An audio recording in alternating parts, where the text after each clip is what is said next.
believe Coach Calipari is starting his 10th season as the head coach of the University of Kentucky basketball team, and he could have his most talented team maybe since Karl Anthony Towns, Devin Booker, Tyler Ulis. He is certainly excited about this year's team. It's been 10 years. Going on 10, how about that? And it went fast, but when I look in the mirror, I say, wow, what did this place do to me? You know, someone will ask, what have you learned to survive? 10 years at Kentucky at this pace and what's thrown at you is, it ages you if you look back. I just keep marching forward. Just next step, then I go to sleep. But you're still having fun with it. I am.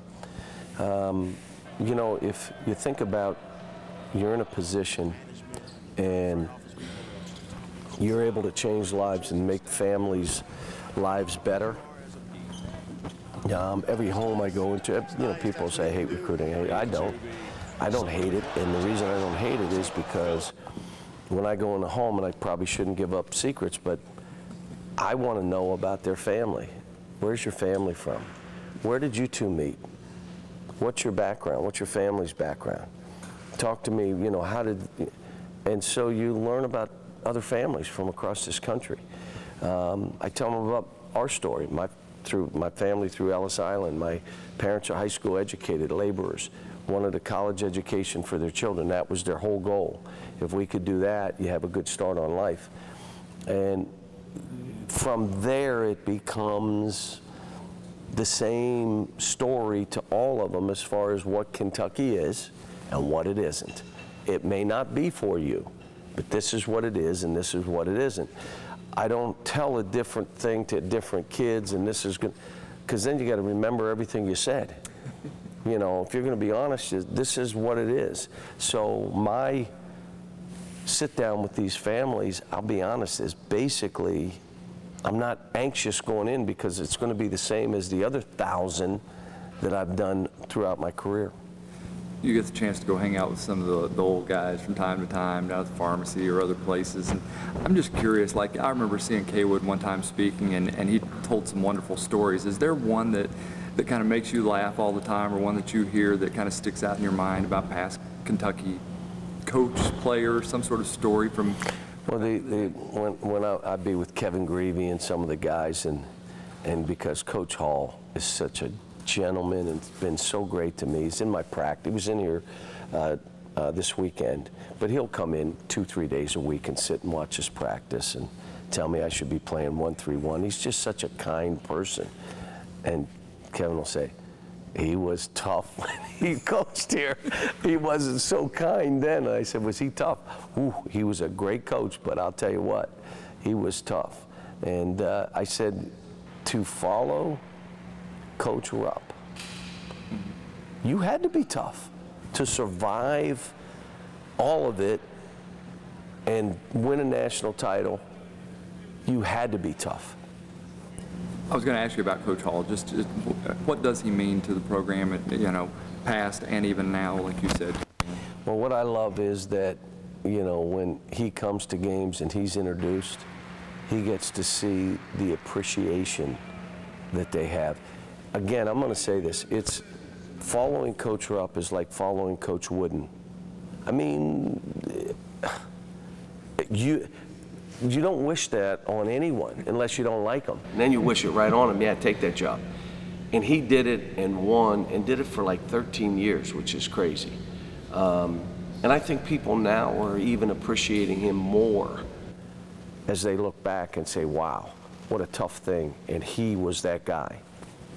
You've got to have a little fun with the Duke and Kentucky football teams. I mean, they're both playing out of their minds right now. How fun is Syracuse that? too. And how wild is it that now it seems like people are talking about how football's helping you in recruiting? I didn't shave today because, like, no one even knows about me or basketball right now. That's the first time ever. Yeah. So I had to shave in my office for this.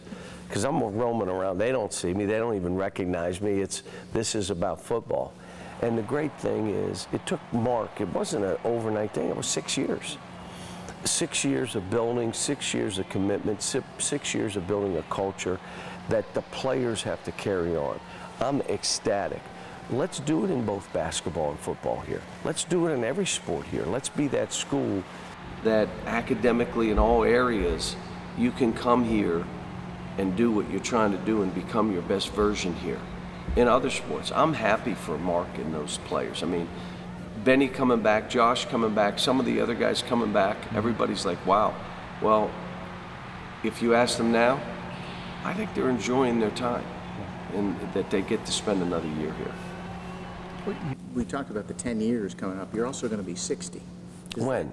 Who's going to be 60? See, does that, what is that, does that hit you? I'm going to be 60? Jeez.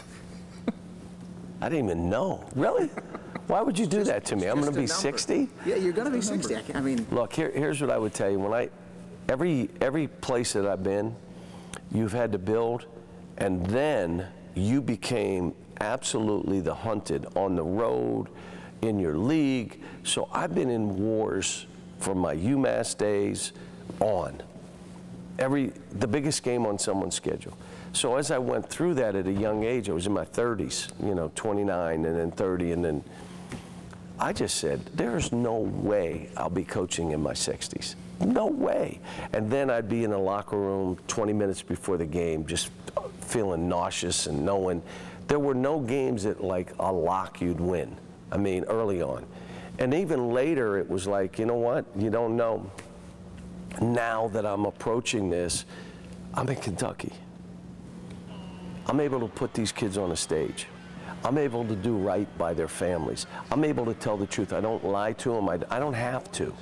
This isn't for everybody. If you don't come here, I'm not going to take it personal. This is about competing every day and making each other better. There's no magic wand. We'll help you. We'll be there. This stage helped all these kids, but they took what they wanted. I'm the orchestra leader right now on that stage, and you know what? 40 kids, 38 kids in 9 years have gone to the NBA. Their lives never will be the same. 1.5 billion in contracts, not shoe contracts, endorsements, because they were able to play on this stage and perform and take advantage of it and run with it. I'm in that position. Now I'm saying, maybe I'll do this till I'm 70. I don't know. How will I be feeling? But I do know this. I won't ever cheat the school, and I won't ever cheat the kids. If I can't do it at this pace, they're asking me, how do you go from this 1 foot up, next foot up, just keep moving? At some point, I won't be doing this. I won't have as much stuff to do. But that's not right now. Now, we see you at a lot of different sporting events. We'll see you at Steelers. Love it. You're at the World Series. Love the Bengals. Love going to baseball, the Pirates, World Series. I love it all. Triple Crown. Tell me about that experience going through that with your friend Elliot. Yeah, Elliot's the best. Kenny Trout. Those guys are great friends. But it's kind of like if you grew up and you only had one pair of shoes, because that's all. You had one pair. And if it were tennis shoes, you wore them until they had a hole in them. You didn't just say, oh, they got some grass stains, so I'm getting rid of them. That's how you grow up. That meant you never went to a pro baseball, pro football. You couldn't buy tickets. Going to what, the World Series? Are you crazy? I can do all that now. I do it all. Going to, the only way I would ever see a Triple Crown would be on TV. I was in the box of the owner of the Triple Crown winner, meeting Bob Baffert. Come on, this guy, and he wants to meet me. I don't have any idea why he'd want to meet me, but this stuff, meet presidents. People get mad in this state. Like, I don't know why we're so, like if I sit down with President George W. Bush, there are people mad. Are you out of your mind? I sit down with Obama, or I sit down with John Kerry. I sit down with our governor, who's right. Good guy, I like the guy. I may not agree. I may not agree with John Kerry.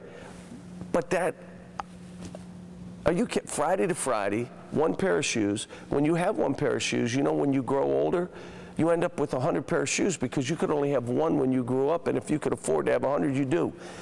This stuff, being the coach at Kentucky, you're put in the seat, not just to coach basketball. You can move people. I've tried to do it through charitable endeavors. I've tried to do it to bring light to different causes that I think are important for us. And our fans and our people here have responded to that. Now, they're not always happy with who I take a picture with. Too bad. You could be mad or not mad. I enjoy being around other people, especially successful people. You got quite a rise when you took the picture with Lamar Jackson a couple of years ago. Oh, yeah, it was great. Chris Mack, do you know him at all? Yeah, I know Chris. What do you think of him and taking over? Oh, he's going to do great. Look, all these jobs are hard in different ways, but they're all hard. There is no easy basketball coaching position. They expect too much too fast. They compare schools, and you shouldn't. What's the best we can be here at Kentucky? What's the best Louisville can be? Maybe that's better than what we can be here. But we shouldn't be comparing what we're doing here to what they're doing there. I never have. And so what he's been able to do at where he's coached and the type of person he is, he's going to do great work there. Have you ever thought of revisiting the game in Louisville during the regular season? Or since it's gone away, has there not been that much of an uproar? You mean your home game in Louisville when you played? Would you have to play in the KFC Yum Center to do that? Probably, because the other building's not up to snuff, and so we haven't, and I know that drove everybody in Louisville crazy, but it's good for our state. Would you rather me play in Indianapolis and bring all that money and that to Indianapolis versus bringing it to Louisville, Kentucky? Louisville, Kentucky drives our state, not Lexington, Kentucky. It is Louisville, Kentucky. The med programs, the athletic programs, the businesses, our business base is Louisville. The university has to do well for our state to do well. I just don't want them beating us, but I have no problem with them doing well and building their school and doing all the good stuff they do. I get that. They're the main engine that drives our state and makes it better for all people.